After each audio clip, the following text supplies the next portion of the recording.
আমরা হচ্ছে ডাক্তারের কাছে কখন যাই, মানে মানসিকভাবে ভরসা পাই বা মানসিকভাবে শান্তির জন্যই তো তাদের কাছে যাই। কিন্তু তারা হচ্ছে রুগীদের নিয়ে যদি এভাবে খেলা করে বা রুগীদেরকে যদি মনে করে তারা জন্তু বা কুরবানির পশুর মতন তারা যদি ব্যবহার করে, তাহলে কি হবে?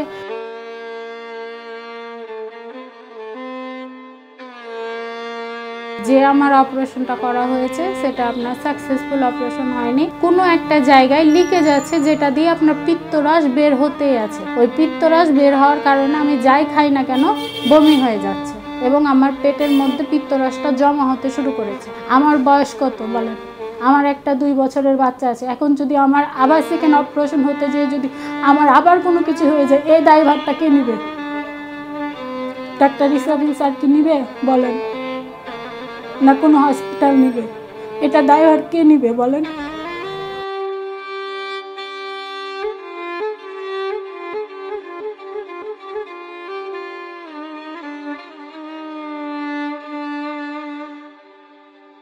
আপনার গত মাসের রোজার আগে থেকে আমার হচ্ছে প্রচণ্ড বুক ব্যথা করছিল। বুক ব্যথার শুরু হয়তো ম্যাক্সিমাম সন্ধ্যার পর থেকে।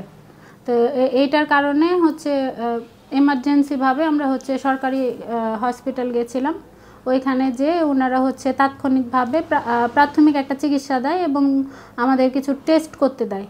ওই টেস্টগুলো আমরা করি। টেস্টগুলো করার পরে ধরা পড়ে আমার যে পিত্তথলিতে পাথর।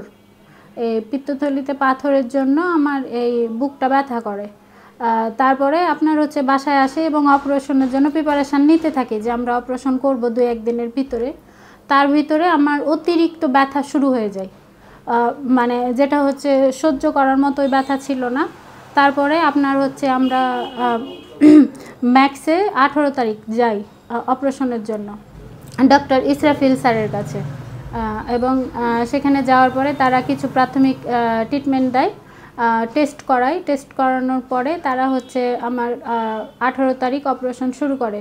দুপুর 2টায় অপারেশনে আমাকে নেওয়া হয় ওটিতে, এবং অপারেশন করার সময় আমার কিছু জটিলতা হয়েছে, যেগুলো আমার অ্যানেস্থেসিয়া দেওয়া ছিল, কিন্তু আমি সবই দেখতে পাচ্ছিলাম এবং বুঝতে পারছিলাম যে হচ্ছে একটা বড় টিভির মাধ্যমে দেখানো হচ্ছিল।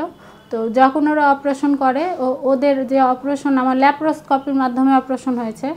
তো ওই যে একটা মেশিন ছিল ওদের অপারেশনের সময়ই ওদের একটা মেশিনে কিছু একটা জটিলতা দেখা দেয়। তারপরে ওরা ওই মেশিনটা অনেকক্ষণ খোঁজাখুঁজির পরে আবার পায় দ্বিতীয়টা। তারপরে তারা হচ্ছে অপারেশনটা ওরা হচ্ছে শেষ করে এবং আমার হচ্ছে দুপুর 2টায় ওটিতে রাখা হয় এবং আমাকে বের করা হয়। আমাকে অবজার্ভে রাখা হয় অনেকক্ষণ। রাত 10টার দিকে আমাকে হচ্ছে কেবিনে দেওয়া হয় এবং আমার অপারেশনের পর তারা বারবার আসছিল, নার্সরা এবং হচ্ছে যে অ্যানেস্থেসিয়া দিয়েছে সে ডাক্তার এবং আরও কয়েকটা ডাক্তার যাদের আমি নাম জানি না, আমাকে বারবার জিজ্ঞাসা করছিল আমার অবস্থা, আমার নিঃশ্বাস নিতে কষ্ট হচ্ছে কি না, আমার কোনো সমস্যা হচ্ছে কি না। তো আমার যা যা সমস্যা হচ্ছিল তাদেরকে তখন বলা হয়েছে। তারপরে আমার হচ্ছে কেবিনে যাওয়ার পরে আমার প্রচণ্ড ব্যথা হয়, যা অপারেশনের পর হয়, এটা আমরা স্বাভাবিকভাবে মেনে নিই এবং আমরা তারপরের দিন বাসায় আসি।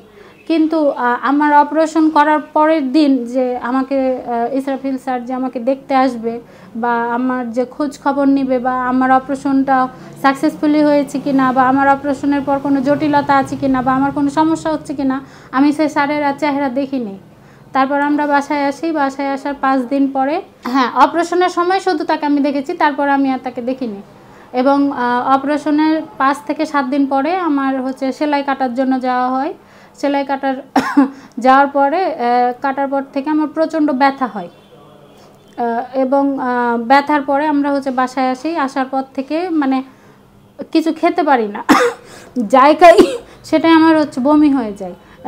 এই জন্য হচ্ছে আমি যেতে পারিনি। আমি হচ্ছে আমার হাজব্যান্ড এবং আমাদের অফিসের একটা কর্মীকে দিয়ে আমি হচ্ছে কিছু আমার সমস্যাগুলো লিখে পাঠিয়েছি ওনার কাছে লিখিত মাধ্যমে, যে আমার এই সমস্যাগুলো হচ্ছে।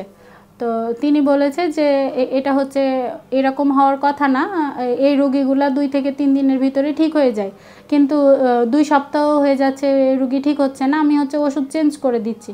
তিনি হচ্ছে ব্যথার ওষুধ এবং ঘুমের ওষুধ চেঞ্জ করে দিয়েছে। তারপর থেকে আমার ব্যথা হলে আপনার হচ্ছে সাপোজিটার দিতাম এবং ওই ওষুধ আর হচ্ছে পাওয়ারফুল একটা ঘুমের ওষুধ দিত, যেটার কারণে বিভোর ঘুমের কারণে আমি ব্যথাটা অল্প হলেও একটু কম পেতাম। তারপরে আস্তে আস্তে আপনার হচ্ছে টানা 15 দিন সোজা হয়ে আমি শুয়ে থেকেছি, না ডান না বাম, কোনো পাশে হতে পারেনি। তারপরে যাই খেতাম বমি হয়ে যেত। তো এটা আমার পরিবারের লোকজন মনে করতো যে আমি হয়তো খাচ্ছি না ইচ্ছাকৃত, বা আমার মানে রুচি আসছে না, বা এটা হচ্ছে আমার সমস্যা হচ্ছে এজন্য আমি খাচ্ছি না, তারা রাগারাগি করতো আমার সাথে। তো তারপরে আস্তে আস্তে এটা আমার হাজব্যান্ডের মনে হলো যে এটা হয়তো কোনো সমস্যা, মানে যাই খাচ্ছে তাই বমি হয়ে যাচ্ছে। তখন আমরা আবার স্যারের কাছে গেলাম, স্যার বললো যে এটা সমস্যা না, এটা কয়েকদিন পরেই ঠিক হয়ে যাবে। আমাদের মন মানলো না। তারপরে আমরা হচ্ছে ল্যাবনে ডাক্তার শহীদুল্লাহ স্যারের কাছে আবার আমরা গেলাম, উনি আমাদের কিছু টেস্ট দিল। টেস্টের মাধ্যমে আমরা জানতে পারলাম যে আমার অপারেশনটা করা হয়েছে সেটা আপনার সাকসেসফুল অপারেশন হয়নি, কোনো একটা জায়গায় লিকেজ আছে, যেটা দিয়ে আপনার পিত্তরস বের হতেই আছে। ওই পিত্তরস বের হওয়ার কারণে আমি যাই খাই না কেন বমি হয়ে যাচ্ছে এবং আমার পেটের মধ্যে পিত্তরসটা জমা হতে শুরু করেছে।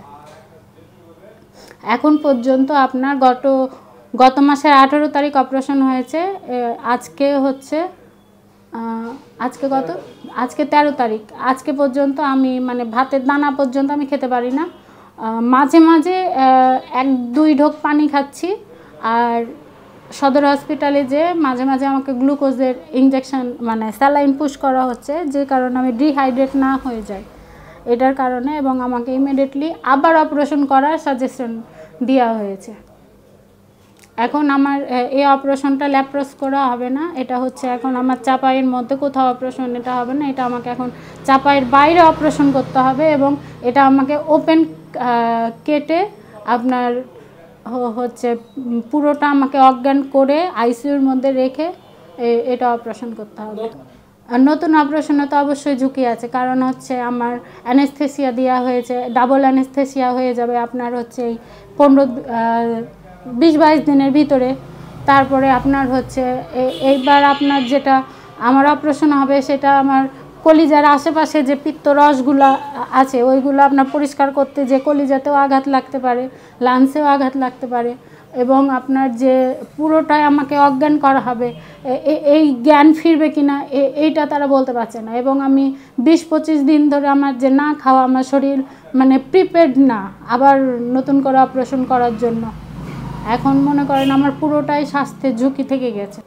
হ্যাঁ, এটা তো অবশ্যই সম্পূর্ণ, এবং তার ভুল, এবং তার কাছে যে আমরা বারবার গেলাম তিনি আমাদেরকে কেন আবার টেস্ট দিল না, বা তিনি কেন আমাদেরকে আরেকবার ডাকলো না বা জিজ্ঞাসা করলো না। এবং আমার তো মনে হয় আমি তো তার ভরসায় গেছি এবং তার কাছে অপারেশনটা করেছি।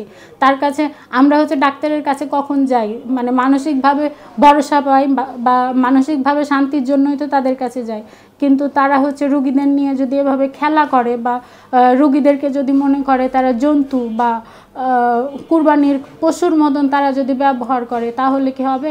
আমার বয়স কত বলেন? আমার একটা 2 বছরের বাচ্চা আছে। এখন যদি আমার আবার সেকেন্ড অপারেশন হতে যেয়ে যদি আমার আবার কোনো কিছু হয়ে যায়, এই দায়ভারটা কে নিবে? ডাক্তার ইসরাফিল স্যার কি নিবে বলেন? না কোনো হসপিটাল নিবে?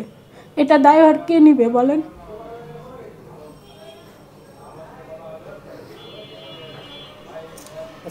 আমি তো আমাদেরকে যেটা টেস্ট করতে বলা হয়েছে, তারা আমরা হসপিটালে যাওয়া মাত্রই তারা যদি বলে যে 5টা টেস্ট করতে হবে, 5টা টেস্টই করা লাগে, 10টা বললে 10টাই করা লাগে। আমরা তো আমাদের ইচ্ছা মতো তো টেস্ট করতে পারি না, তারা জয়টা টেস্ট দেয় তয়টাই তো টেস্ট করি, এবং আমরা সমস্ত টেস্টের পেপার তাদেরকে জমা দেওয়া হয়েছে। এবং তারা কিভাবে অপারেশন করলো এবং অপারেশনে তারা কোন মন মানসিকতায় অপারেশন করলো এবং অপারেশনের সময় তাদের মন মানসিকতা কোথায় ছিল সেটা আল্লাহ মাত্র বলতে পারবে তাদের। আমার এখন পর্যন্ত টেস্টের MRCPI টেস্ট করেছি, সেটাতে আমার গেছে 10,000 টাকা, এবং আনুষঙ্গিক যত টেস্টের কাগজ আছে ওইগুলাতে আমার প্রায় 20-30 হাজার টাকা চলে গেছে। এবং অপারেশনে তো আছেই, অপারেশনে তো আপনার আপনার হচ্ছে 25+ চলে গেছে।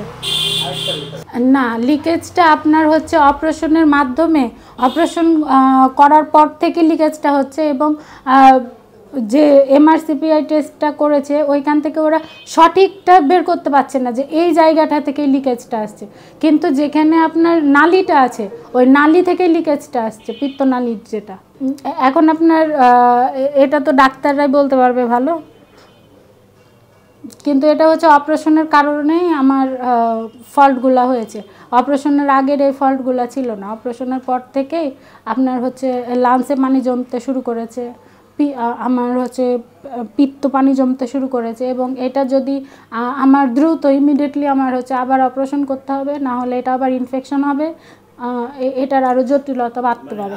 না, ভুল কি, সে তো এটাকে সাধারণভাবে নিয়েছে, সে তো মনে করেছে যেটা খুবই একটা সহজ হয়তো অপারেশন, এটা কোনো ব্যাপারই না, এটা ঠিক হয়ে যাবে, তার ধারণা হয়েছে এটা, কিন্তু সে এটা ধারণাই করেনি যে আমার এত বড় একটা ক্ষতি হয়ে গেছে, তার কাছে এটা কিছু মনেই হয় নাই। তাদের অপারেশন করতে যেই তারা লিকেজটা হয়ে গেছে, তাদের যে ক্লিপ দেয় সেই ক্লিপটা হয় খুলে গেছে অথবা ক্লিপটা ঠিক মতো বসেনি, এটাই হচ্ছে আপনার অন্য ডাক্তাররা ধারণা করছে।